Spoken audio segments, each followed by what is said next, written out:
Dakika chache kabla ya kifo chake, hukumu ya jehanamu iliweza kutolewa. Basi hii hapa ni season yetu mpya inaitwa Hellbound. Movie inaanzia kwenye restaurant moja ambako hapo kulikuwa kuna vijana kadhaa pamoja na mwanamke mmoja. Walikuwa wanaangalia video moja ya mtaalamu mmoja ambaye anaitwa Chairman Jung. Chairman Jung alikuwa anajaribu kuweza kuambia watu wengi pamoja na watu mbalimbali kwamba wanapaswa waweze kumrudia Mwenyezi Mungu kwa sababu kuna changamoto kubwa sana ambayo inakuja. Kwanza kabisa aliweza kuonyesha video moja ya ushahidi ambao video hii ilikuwa inaonyesha viumbe wa ajabu walikuwa wameweza kuingia ndani ya mji mmoja. Na anasema kwamba hili ni jambo ambalo ni ile adhabu ya milele ambayo Mungu anakuwa ameweza kuitoa kwa wanadamu direct. Yaani Mungu anaikupa adhabu na anakupa mpaka tarehe ya wewe hapo kuweza kwenda kufa, na mwisho wa siku katika hizo siku 5 ambazo unakuwa umeweza kupewa, basi unapaswa uweze kujiandaa. Hasa katika ile restaurant kulikuwa kuna mtu mmoja ambaye alikuwa katika ile eneo, na yeye pia ni mmoja kati ya mtu ambaye alikuwa anapaswa kwenda kufa katika siku hii ya leo. Kwanza kabisa yeye kifo chake kwenda kufuata, yani saa 7 na dakika 20. Alikuwa mbakisa dakika moja tu. Alikuwa katika ile restaurant, alikuwa anaogopa kinoma noma mpaka alikuwa analia. Sasa nyakati zilivyokuwa basi zimeweza kuadia, yani saa 7 na dakika 20. Mji mzima ulikuwa umetulia tu, mara ghafla hapo mji mzima ukaanza kutetemeka. Viumbe wa ajabu walifika katika eneo ambalo huyu kijana alipokuepo. Mtu huyu alikuwa anaitwa Jo Myung-hun, alikuwa na umri wa miaka 36. Akajaribu kuweza kukimbia katika lile eneo, kutoka katika ile eneo la restaurant, lakini huwezi amini, hawa viumbe walikuwa ni viumbe wa ajabu sana. Ni viumbe ambao kazi yao ilikuwa ni moja tu, kwenda kumchukua mtu waliokuwa wameweza kuagizwa. Alikimbia mpaka katika eneo la magari ambako mji mzima ulikuwa basi unapitia katika njia hii hapa. Alipofika katika hili eneo, hawa viumbe walikuwa na akili kiasi kwamba walikuwa wanajua kabisa kwamba mtu huyu amepita katika eneo hili hapa. Akajaribu mpaka kupita chini ya gari, lakini huwezi amini waliweza kumkamata. Baada ya kuweza kumkamata, walimpiga kiasi kwamba hakuna mtu yoyote angeweza kupona katika kipigo hichi hapa. Baada ya kipigo kikali sana, hawa viumbe waliamua kuweza kuinyonya roho yake kabisa, na kisha wakaamua kusepa ndani ya mji. Walipitia katika poto ambayo poto hii iliyopo katika mlango mmoja ambao ulikuwa unaingia katika jengo moja la starehe. Watu mbalimbali walizidi kushangaa ule mwili namna ambavyo ulivyokuwa, lakini huwezi amini, hakuna kitu ambacho kimeweza kusalia pale, bali mifupa tu.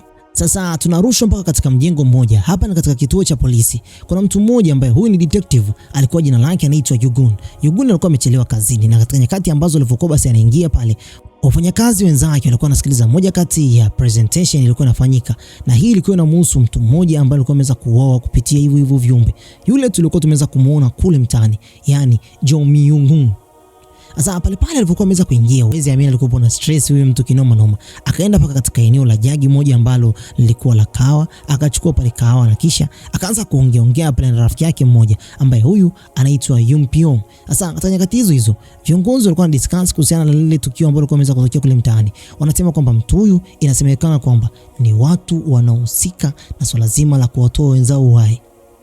Akawa anapitia katika simu yake pale kiongozi wake, ambaye huyu kiongozi akasema kwamba wewe nyamaza, kisha akanyamaza. Basi presentation ilizidi kusonga mbele. Wakatoa presentation kuhusiana na Jo Myung, na wakasema kwamba ni mmoja kati ya mtu ambaye hakuwa ameweza kufanya makosa aina yote, lakini kile kilichokuwa kimeweza kumtokea kilikuwa kinawapa mawazo sana. Wakaproject mpaka video moja pale ambayo inaonyesha kwamba tukio zima lilivyokuwa basi limeweza kutendeka.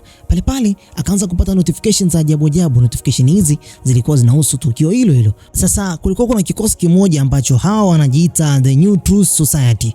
Hili ni kundi la kidini ambalo kundi hili mara nyingi zaidi wanajua kwamba kuna watu baadhi watafata kufa. Kwa hiyo mara nyingi zaidi kama vile wamekuwa wakihubiri kuhusiana na matukio haya mara kwa mara. Lakini pia kuna kundi ambalo linaitwa Arrowhead. Hili kundi ni la vijana ambao mara nyingi zaidi wanaanzisha vurugu katika mitandao ya kijamii, na mwisho wa siku wanaunga mkono New Truth Society, kwamba wanajaribu kuwaambia kwamba watu wanapaswa wasitende dhambi hata siku moja. Sasa mambo yalizidi kuwa mengi zaidi, lakini kibaya zaidi ni kwamba pale baada ya discussion ndefu sana pale kiongozi huyu aliamua kuweza kuistopisha, na kisha akawaambia hao detective wote wanapaswa waweze kufanya kazi yao na wafanye uchunguzi kwa kina, waweze kumletea taarifa zote kwamba ni nani anayehusika katika jambo hili. Sasa katika nyakati ambazo basi huyu kiongozi wao alivyokuwa basi jaribu kutoa pale kazi, basi akaweza kumchagua mmoja kati ya rafiki yake mmoja, yani Yugun. Sasa akamwambia kwamba Yun Pyong, utashirikiana pamoja na Yugun mweze kuniletea hizo taarifa zote. Basi hawa maaskari wote waliweza kutoka nje, na pale huyu kiongozi akamwambia kwamba Yugun, naomba uje hapa. Yugun kipindi ambacho amemfuata pale, kiongozi wake akamwambia kwamba vipi, una shida gani? Kama unahitaji muda wewe kwenda kupumzika nyumbani mara nyingi zaidi, basi useme, sio unakuja hapo unatusumbua na unachelewa hapa kazini. Ila Yugun akasema kwamba mimi hapa ni askari, sasa nikienda kupumzika huko nyumbani nitafanya kazi gani? Basi kiongozi huyu akaamua kusepa. Huko barabarani sasa, Yunpyong pamoja na Yugun walikuwa wanadiscuss ili swala namna ambavyo watakavyokuwa basi anazidi kulifuatilia, lakini huwezi amini hawakujua nini cha kuanzia, hawakujua wapi pa kuendelea. Sasa ni jambo ambalo la kiimani. Hapo tunaonyeshwa kwamba Yunpyong alikuwa anasoma tangazo moja ambalo hii tangazo alikuwa ameweza kuliposti vijana wao wanaojiita Arrowheads, na walikuwa wanasema kwamba watu wote lazima wazidi kuteketea. Lakini pale tunaonyeshwa kwamba huyu Yugun akasema kwamba hilo ni jambo ambalo watu tu wameweza kuliandika na wala sio Mungu ameweza kuliposti. Sasa walikuwa wanaelekea katika eneo ambalo tukio lilikuwa limeweza kutendeka. Kwa hiyo kazi ilikuwa ni kazi nzito. Kwa ujumla ni kwamba walikuwa wameweza kujiingiza katika changamoto ambayo hawajui nini ambacho kinaweza kufuata baada ya tukio hili. Sasa walipofika katika lile eneo pale walipokelewa vizuri, wakauliza ma detective wengine kwamba kuna jambo lolote ambalo mko mmeweza kulipata kwa hivi sasa. Basi wakaambiwa kwamba hamna jambo lolote, lakini uwezi amini mpaka kwa muda huu kuna kikundi cha watu walikuwa wameweza kujitenga. Hawa ndo New Truth. New Truth ni kama vile kikundi cha kidini kama nilivyokuambia hapo awali. Basi wakaamua kwenda kujumuika nao. Yugun akafika pale, akamsikiliza huyo kiongozi wao ambaye huyu anaitwa Chairman Jung. Alikuwa anaelezea matukio tofauti yalikuwa yameweza kutendeka kwa kipindi cha nyuma. Yeye anasema kwamba mwaka 1968 matukio tofauti yalikuwa yameweza kutendeka, na katikati ya mji kuna viumbe walikuwa wameweza kujiingiza, na huyu mtu alikuwa ameweza kupewa taarifa kabla ya tukio lake la kifo kuweza kutendeka. Na baada ya hapo tena anasema kwamba mwaka 1999 kuna mtu mmoja aliweza kuchomwa kabisa, na hapo kifo hichi kiliweza kutendeka.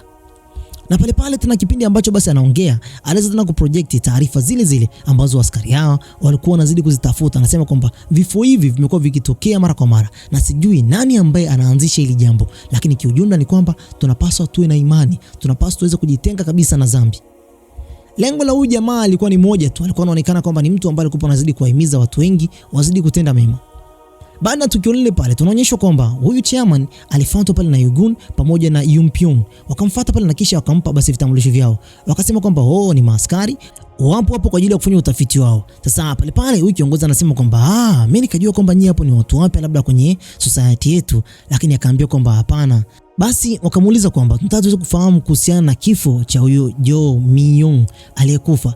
Pale kipindi ambacho basi wameweza kumuuliza tu huyo mzee ambaye ni Yugun, akasikia kuna mtu mmoja ametaja jina la mtoto wake. Na kweli alikuwa ni mtoto wake, basi akaamua kuweza kuunga naye. Mtoto anamwambia kwamba niko hapa kwa ajili tu ya kufanya haya ambayo basi yanampendeza Mwenyezi Mungu, na siko hapa kwa ajili ya kusababisha vurugu za aina yote, na wala shuleni huko nimekuwa nikienda mara kwa mara. Usizani kwamba nimetoroka shule. Basi akamwambia naomba unyooshe nyumbani haraka sana. Sihitaji wewe kuweza kukuona hapa. Mzee alikuwa na mashaka sana, na kisha mtoto huyu akaweza kumwaga huyu Chairman Jung. Inamaanisha kwamba Chairman Jung anamfahamu huyu mtoto vizuri sana. Sasa hili jambo ni jambo ambalo lilikuwa lamuumiza sana baba yake mzazi, lakini hapa tunajua kwamba Jung ni mtoto halali kabisa wa Detective Yugun. Sasa baada ya pale basi wakajaribu kuweza kumuuliza maswali mengine. Je, nini ambacho kimemfanya mtoto wangu mpaka akaweza kufika katika ile eneo? Yugun alikuwa na hasira sana. Basi huyu Chairman Jung akamwambia kwamba hamna jambo lolote lile ambalo basi imeweza kufanya mtoto wako aweze kuja hapa tofauti na swala la kiimani. Basi akamwambia kwamba tunahitaji tuweze kufanya mahojiano na wewe ili tuweze kupata majibu sahihi kuhusiana na kifo cha kwake Jo Myung.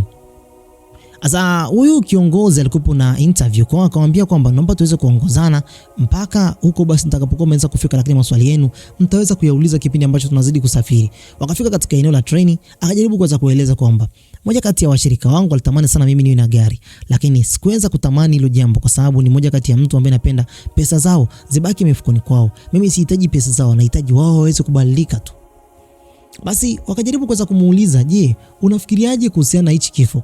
Huyu mwamba anasema kwamba ni kitu cha ajabu sana kuweza kufuatilia jambo ambalo Mwenyezi Mungu amekuwa akilifanya. Pale alipokuwa ameweza kuzama mpaka ndani ya treni, kuna mwanamke mmoja alivyomwona tu hivi chairman, alitamani chairman aweze kuchukua kiti chake aweze kukalia. Mwanamke huyu aliweza kabisa kushangaa namna ambavyo chairman alivyokuwa basi anajaribu kuweza kukaa katika kile kiti, na alikuwa na marafiki zake kadhaa walikuwa wanajaribu kuweza kumhoji maswali kadhaa. Yeye anasema kwamba haya matukio ni matukio ambayo yamekuwa yakitokea mara kwa mara, lakini kibaya zaidi ni kwamba watu wengi hawakuwa wameweza kuligundua hili jambo. Yugun alikuwa na hasira sana.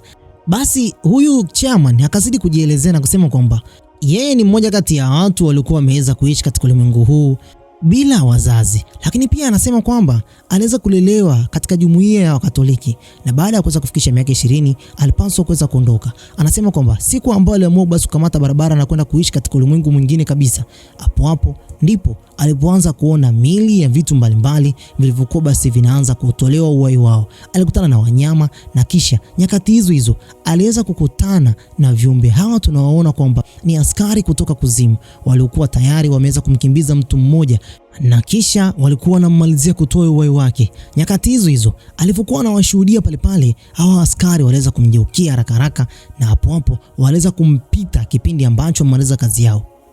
Aliogopa sana na anasema kwamba ni nyakati ambazo yeye mwenyewe binafsi aliona nafasi kubwa sana anapaswa aweze kuitoa kwa Mwenyezi Mungu ili mwisho wa siku asiweze kuishia katika hii hali. Hawa viumbe walikuwa hawana mbili kwenye moja na kisha wakafika katika eneo ambalo basi huyu kiongozi yani chairman anapaswa aweze kufanyiwa interview.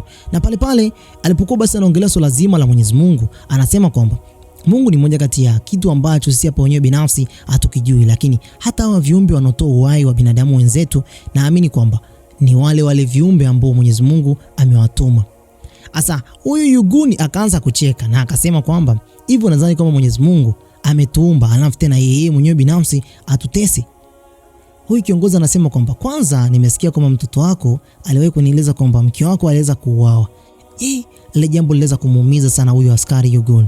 Detective aliweza kujitetea na kusema kwamba huyo mtu tayari alikuwa ameshaweza kupelekwa huko polisi. Lakini akaanza kumuuliza tena swali lingine kwamba je, unadhani kwamba huyo mtu baada ya kutoka huko magereza, je, anajutia kile kitu ambacho alikuwa ameweza kukifanya? Akamwambia kwamba naomba uweze kulifikiria. Huyu Yugun detective alikuwa ameweza kuingia katika usingizi mzito akiwa ameweza kusimama pale, mawazo yalikuwa mengi sana. Na kisha akaweza basi kuwaachia namba zake na hapo akaenda kwenye interview. Sasa huyu Yumpyong alikuwa anasema kwamba hivi unadhani kwamba huyu kiongozi yani Chairman Jung, je, ni mtu ambaye ni halali katika jamii? Lakini pale Yugun anasema kwamba tutajua tu ukweli kuhusiana na maisha yake. Alirudi nyumbani huku Yugun alikuwa na mashaka sana, alitamani kuweza kugundua siri ambayo mtoto wake alikuwa ameweza kumficha. Anaamini kwamba mwanae uaga anaenda shule, lakini katika siku ya leo ameweza kumkuta katika sehemu nyingine kabisa, yani New Truth Society, katika kikundi ambacho yeye mwenyewe binafsi hajawahi kuweza kujiunga.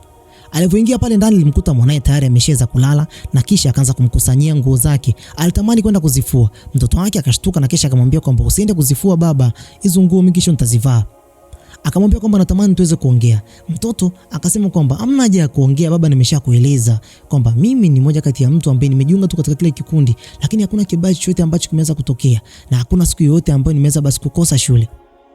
Baada ya hapo mzee alienda katika mtandao, yani katika laptop yake, na kisha akaanza kufanya utafiti kuhusiana na huyu chairman. Anajaribu kuweza kumfuatilia. Akakuta taarifa mbalimbali kwamba chairman kuna kipindi ambacho aliweza kumsaidia mtu mmoja aliyekuwa ameweza kujirusha katika treni. Na kisha pale tena tunaonyeshwa kwamba kuna wakili mmoja ambaye anaitwa Mienjin. Huyu ni wakili ambaye mara nyingi zaidi amekuwa ni wakili mkuu kupitia hicho kikundi chao cha New Truth Society, na mara nyingi zaidi amekuwa akiwa upande wao.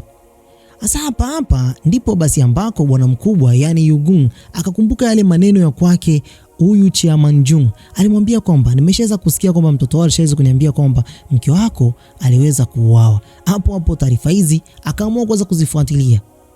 Sasa ndo tunaonyeshwa kwamba tukio lilivyokuwa basi limeweza kutokea. Siku hiyo baada ya mke wake kuweza kuuawa, alirudi nyumbani, alikuta pale maaskari tofauti. Kila aliyekuwa anajaribu kuweza kumshika alikuwepo wafui dafu kwake. Aliwafua kinoma mpaka mwisho wa siku akaruhusiwa kwenda kumuona mke wake akiwa tayari ameshaweza kufa. Alilia sana, lakini hakuna uthibitisho wowote ulikuwa umeweza kuonekana pale. Ila baada ya wiki kadhaa, taarifa zinasema kwamba alikamatwa mtu huyo aliyekuwa ameweza kumuua huyo mwanamke, na kisha mahakama ikaanza kumhukumu aweze kufungwa miaka kadhaa jela. Siku ya mtu huyu kuweza kupelekwa magereza, pale askari mmoja aliweza kumfuata, na huyo askari aliweza kumzuia kwa sababu inaonekana kwamba Yugun alikuwa ameplani kwenda kumfanyia kitendo cha ajabu, amuue pale. Hapo huyo askari akamkumbusha kwamba una mtoto wa kike, unapaswa uweze kwenda kumtunza. Pale detective aliweza kuchukua lile jambo, yani kama vile wazo kuu, na kisha akaachana na kile ambacho alitamani kwenda kukifanya. Neno lingine ambalo liko la muumiza zaidi ni kwamba alimuuliza tena pale kwamba je, unadhani kwamba huyo mtu anajutia kwa kile ambacho alikuwa ameweza kukifanya? Katika usiku mmoja tunaonyeshwa kwamba kuna mwanamke mmoja ambaye huyu mwanamke alikuwa anafunga ofisi yake. Basi baada ya kufunga ofisi yake akaamua kumwaga rafiki yake aliyekuwa katika lile eneo. Mtu huyu jina lake halisi anaitwa Park Jung-ja. Basi akaungana naye barabara moja kwa moja mpaka nyumbani kwake, na kisha alipofika nyumbani kwake alikuwa anaamini kwamba watoto wake tayari watakuwa wameweza kulala. Kumbe bana, siku hiyo watoto wake walikuwa wameweza kumwandalia surprise na ilikuwa ni birthday yake. Alipoingia tu pale ndani, watoto wao wakaanza kumwimbia happy birthday to huyo.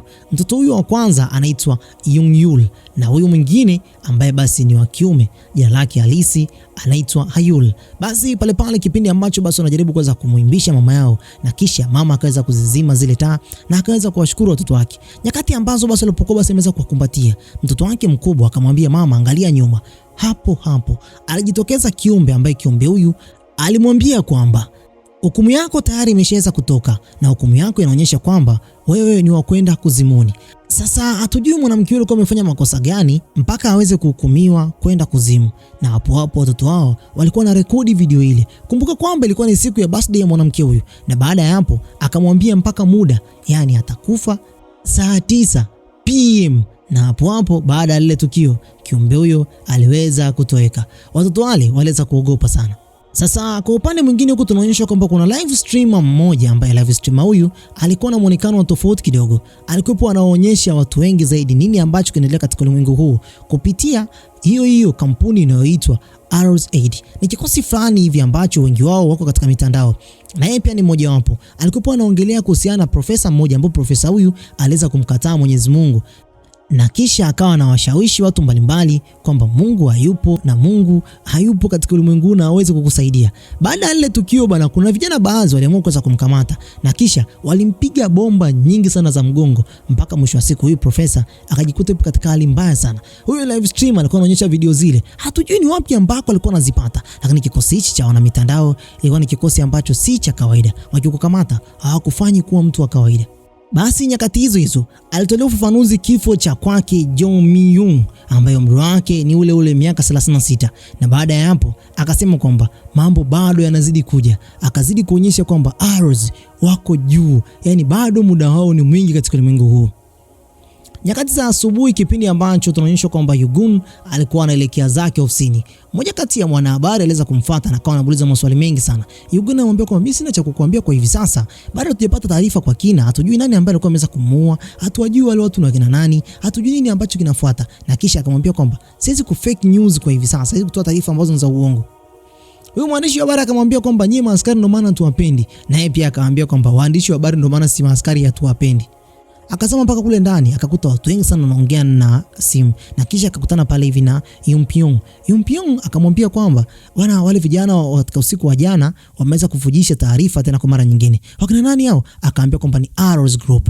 Arrows wameweza kufujisha taarifa kuhusiana na yule Jo Mi-young ambaye tayari alikuwa ameshaanza kufa, lakini pia wameweza kumpiga profesa mmoja ambaye ni mwandishi wa novel, vitabu fulani hivi vya story. Asa akaambia kwamba anapaswa aende kufanya naye mahojiano, na alipoingia kule ndani akakutana pia na yule lawyer ambaye anaitwa Mi Hee-jin. Huyu ni mmoja kati ya lawyer ambaye ana play part yake katika kona zote, ni swala tu la pesa. Vijana hao walikuwa wameweza kumfanyia vurugu, alikuwa katika chumba kingine huko hivi. Walitamani hata kuruka dirishani. Basi hapo maaskari wakaweza kuingia pale ndani na wakaanza kuwafanyia mahojiano. Wanajaribu kwanza kuambia vijana hao kwamba kama mkijua kwamba msizani kwamba umri wenu ni umri ambao mtaenda basi kuishi tena mtaani, kwa umri wenu mnaweza kwenda magereza. Vijana huwezi amini, wanacheka tu, wanasema kwamba magereza? Hivi unadhani nini sisi tunaogopa huko magereza? Hatuogopi chochote. Vijana walikuwa na maneno ambayo ni shombo sana.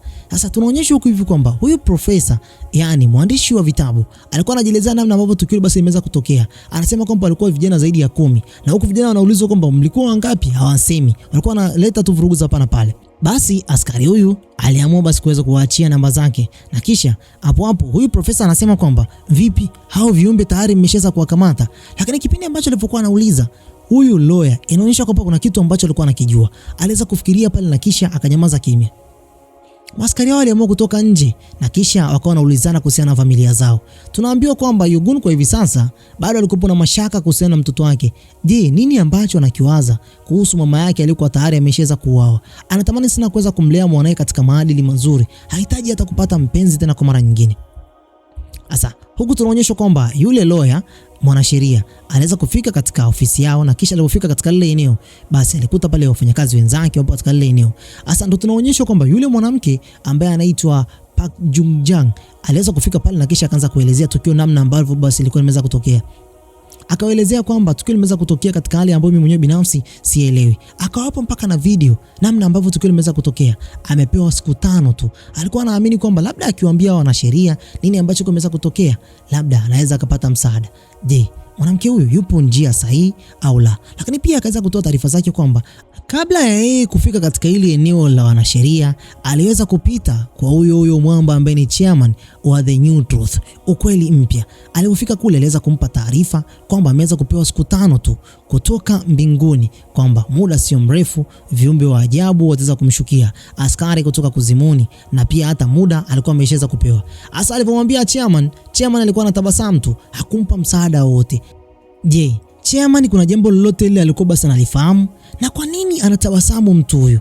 Je, yeye ndo anawatuma hawa viumbe waende kuwatesa watu? Ngoja basi tukutane tena katika kazi nyingine. Hii hapa ni episode ya kwanza, tukutane katika episode ya pili. Dondosha comment yako hapo chini uniambie umeonaje kazi hii. Bye bye for now.